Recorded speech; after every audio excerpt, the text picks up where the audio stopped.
Growing up in Pine Ridge, Montana, dusty speck on the map where the Rockies meet endless fields of wheat and cattle, meant everyone knew your secrets before you did. The town ran on whispers over coffee at the diner and cold beers at the local bar after sundown. Population barely scraped 2,000, and if you sneezed wrong, it'd be front-page news in the Weekly Gazette. My name's Emily, and back then, at 12 years old, I was the awkward kid with fizzy brown hair, hand-me-down clothes from my cousins, and a single mom who worked double shifts at the feed store to keep us afloat. My older sister, Lara, she was 15, and everything I wasn't. Confident, pretty, with straight A's and a spot on the cheer squad. We shared a cramped trailer on the outskirts. Just the three of us since Dad bailed when I was a toddler. Mom always said that he was chasing dreams in California, but the town gossips called it running from child support. Middle school hit like a freight train. Pine Ridge Middle was this squat brick building where all grades mixed in the mornings, waiting for the bell in a big common room. That's when the bullying started ramping up. Kids testing boundaries, forming cliques. And me, I was prime target material. I loved theater. Dorky stuff like reciting Shakespeare monologues to myself in the mirror, and I dressed in thrifted band tees and baggy jeans. The Rossi sisters, Gina and Sophia, decided I was their personal punching bag. Gina was 14, all sharp elbows, and Sophia, 12 like me, followed her lead with this smug little grin. They were Italian-American from a family that owned the only pizza joint in town. Everyone knew them. Their dad was on the town council, always bragging about his authentic recipes from the old country. It started small. Whispers in the hallway. Emily's hair looks like she stuck her finger in a socket. Or louder in the lunch line. Hey, thrift store queen, did your mom find that shirt in the dumpster? I'd ignore it at first, but it escalated.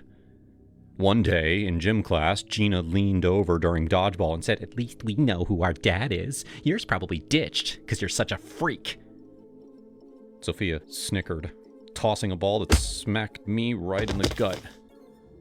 I went home that afternoon, tears streaming, and burst into our trailer where Laura was sprawled out on the couch, flipping through a magazine. "Laura, those Rossi did it again," I sobbed, flopping down beside her. "Gina called me poor trash, and Sophia said I don't even know my dad. Everyone laughed." Laura rolled her eyes, tossing the magazine aside. Ignore them. They're just jealous because you're smarter than both of them combined. Gina's got that unibrow thing going on. And Sophia? Please. She's built like a twig. Beneath us, sis. Total losers. But it hurts. Why do they hate me so much? Because they're bored in this old town, she said, ruffling my hair. Small minds, big mouths. Mom always says gossip's the devil's radio here. I nodded. But it didn't stop. The next week, it got worse. We were in the common area before first bell, me and Laura walking in together like usual. The Rossi sisters were huddled with their friends by the vending machines. Gina spotted us first. "Hey, Frizzhead," she called out, loud enough for half the room to hear. "Did you even brush that mess today? Looks like a bird's nest exploded." Sophia chimed in. "Yeah, and those jeans? Hand-me-downs from the 80s? Mom's too busy hooking up to buy you new ones?" The room went quiet, kids staring. My face burned, but Laura stopped dead, turning on them with a scoff. "Oh, please. Like you two have room to talk. At least Emily doesn't look like she escaped from the zoo." Gina's eyes narrowed. "What the hell does that mean?" Laura smirked. "It means that if you shaved your arms, you'd lose half your body weight. Orangutan much?" The sisters went red. Gina especially, because, yeah, they had that thick, dark hair on their arms and backs from their Italian side. Kids around us giggled. And Sophia muttered, "At least our mom's not a like yours." That hit Laura hard. She stepped closer, voice low but deadly. "Say that again, monkey girl. I dare you." They backed off. But as we walked away, Laura whispered to me, "The best revenge is the kind that they never see coming. Or no, it's you." We huddled in the bathroom during lunch, plotting. "They hit Mom, we hit back at theirs," Laura said, leaning against the sink. "Something juicy. Like Sophia's dad isn't really her dad." I giggled nervously. "What? Like who then?" "The mailman," she said with a wicked grin. "We'll say their mom had an affair with him." My eyes widened. That's mean. But they deserve it. Exactly. Laura nodded. "We'll drop it casual-like, in conversations. Oh, did you hear about Sophia? Oh, poor thing. Her dad's the mailman." Act sympathetic. "It's no big deal. Families are complicated." We started that afternoon. In study hall, I leaned over to my friend Katie. "Hey, you know Sophia Rossi? I feel bad for her. Heard her real dad's the mailman. But whatever, my sister and I have different dads too. Not anyone's business." Katie's eyes lit up. "No way! Where'd you hear that?" Just around," I shrugged. "People talk." Laura did the same in her classes. By the end of the week, we had sprinkled it to maybe 5 or 6 kids. "It's so sad," she'd say in the locker room. "Sophia's mom and the mailman? But hey, love's messy. Don't judge." We kept it up for a couple of weeks, giggling about it at night in our shared room. "Think they're hearing it yet?" I'd ask. "Probably," Laura whispered, "but they'll never trace it to us." And then we got bored. Middle school drama shifted. New crushes, new fights. We forgot. The bullying tapered off. Maybe the sisters found new targets. Or maybe the rumor boomeranged on them. Life moved on. High school came. Laura graduated and moved to Billings for college, studying nursing. I stuck around. Got a job at the diner after graduation. Met my boyfriend, Jake, at a rodeo. We settled in a little house on the edge of town. Him working construction, me waitressing. Mom passed from cancer when I was 25, leaving just me and Laura, who visited on holidays with her husband and kids.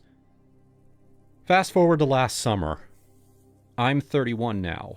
Laura, 34. Jake and I were barbecuing with his buddy Mark, this grizzled guy in his 40s who'd grown up in Pine Ridge but moved away for work. Turns out, Mark was the much older brother of the Rossi sisters. Half-brother, actually, from their dad's first marriage. We were on the back porch, beers in hand, stars popping out overhead. Conversation turned to family drama, as it does after a few drinks. You wouldn't believe the my family's been through. Back when Gina and Sophia were kids, Soph was like 12, there was this huge blow-up. Jake laughed. What? Someone steal pizza dough from the shop? Mark shook his head. Nah, worse. Rumors started flying that Sophia wasn't Dad's kid. That Mom had screwed around with Uncle Tony, the mailman, for Christ's sake. I nearly choked on my beer. Jake patted my back. You okay, Em? Yeah, it's just went down wrong. I muttered, heart pounding. Laura and I had never told a soul. Mark continued. Town went nuts. Gossips at the bar, church ladies whispering. Said Mom and Tony had this affair and Soph was the proof. Dad lost it. Demanded a paternity test. Cost a fortune back then, but he did it. Turns out, she's his, no doubt. But the damage? Uncle Tony and Dad didn't speak for years. Mom cried for weeks, swearing it was almost divorced over it. Jesus, where'd the rumor even start? Mark shrugged. Small town. Spreads like wildfire. Gina said it started at school. Some petty crap. But it wrecked holidays for a decade. Uncle Tony's still bitter. Thinks Dad accused him without cause. I sat there, listening. Laura and I, two dumb kids with a grudge, had nearly blown up a family. The Rossies. Gina married some guy in Bozeman. Sophia moved to Seattle. Had kids of their own. Their mom passed a few years back, heart attack. Did she die knowing the town thought she was a cheer? That night, after Mark left, I called Laura. It was late, but she picked up. Em, everything okay? You remember the Rossi sisters? I whispered, Jake snoring beside me. A pause. Yeah? Why? I just found out. From their brother. The rumor. It went everywhere. Paternity test. Family fights. Almost broke them up. Laura sucked in a breath. Holy shit. We were kids, Em. Stupid revenge. But we did that. We almost destroyed them. We didn't know about Uncle Tony. It was a lucky shot. Or unlucky. But think about it. They bullied you nonstop. Called Mom bad words. Karma's a I laughed weakly. Yeah, but 20 years later? We're adults now.